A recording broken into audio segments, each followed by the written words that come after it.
దసరా పండుగ చెడుపై మంచి సాధించిన విజయానికి గుర్తుగా దసరా పండుగను జరుపుకుంటారు. జగన్మాతను నవరాత్రులు పూజించి విజయదశమి అంటే 10వ రోజు దుర్గాదేవి మహిషాసురుడిని సంహరించిన ఘట్టాన్ని శ్రీరాముడు రావణుడిపై సాధించిన విజయాన్ని స్మరించుకుంటూ జరుపుకునే పర్వదినం.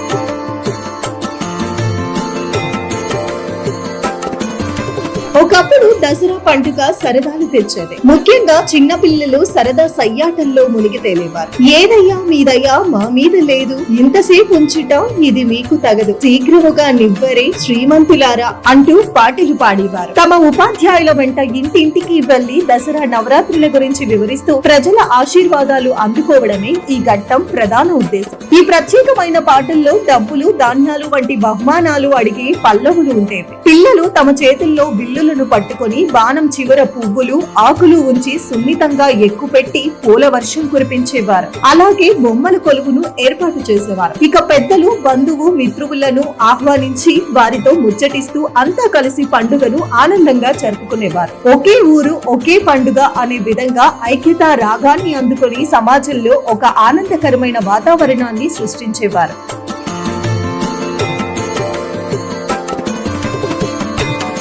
మరి ఇప్పుడు దసరా పండుగ అంటే ఏంటో, ఎందుకు జరుపుకుంటున్నామో కూడా చాలా మందికి తెలియదంటే అతిశయోక్తి కాదు. దసరా అంటే షాపింగ్ మాల్స్ కు వెళ్లడం, డిస్కౌంట్ల కోసం వెంపర్లాడటం, సినిమాలకు వెళ్లడం, షికార్లు చేయడం, మనుషుల మధ్య ఆప్యాయత, అనుబంధాలు కొరవడి, కేవలం సోషల్ మీడియాలో శుభాకాంక్షలు తెలుపుకోవడం, ఫోన్లలో గంటల తరబడి బాతాకానీలు కొట్టడం.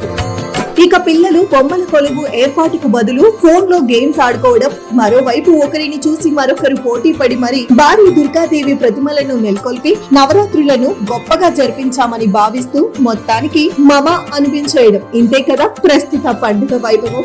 ఏమంటారు?